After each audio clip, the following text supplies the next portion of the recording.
দর্শক, এবার কুরবানির পশুর হাটের খবর জানাতে আমাদের সাথে যুক্ত হচ্ছেন ময়মনসিংহ প্রতিনিধি আতাউর রহমান জুয়েল।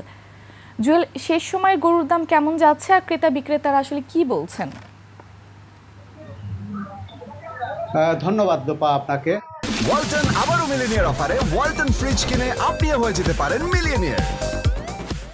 যে আর একদিন মাত্র বাকি আছে পবিত্র ঈদুল আজহা, মুসলমানদের সবচেয়ে বড় একটি ধর্মীয় উৎসব।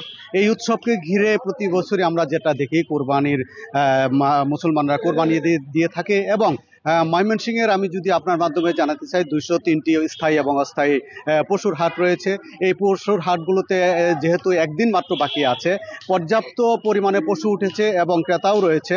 এবং তবে বিক্রেতারা যেটা বলছেন যে এবার পশুর দাম অনেকটা গেল বাড়েছে, অনেকটাই কম। এই কারণে ক্রেতারা কিন্তু বেশ খুশি কম দামে পশু কিনতে পেরে। আমি আপনার মাধ্যমে একটু হাটটা যদি দেখাতে চাই, পর্যাপ্ত পরিমাণ। আমি যে এখানে অবস্থান করছি ময়মনসিংহ মহানগরী সার্কিট হাউস মাঠ সংলগ্ন যে পশুর হাট, সেই পশু হাটে অনেক বড় বড় গরু ষাঁড় উঠেছে, সব ধরনের পশু এখানে রয়েছে এবং বেচাকে এখন পর্যন্ত রয়েছে যথেষ্ট ক্রেতা রয়েছে এবং দামাদামি করছেন এবং তাদের পছন্দের পশুটি তারা কিনে নিয়ে যাচ্ছেন।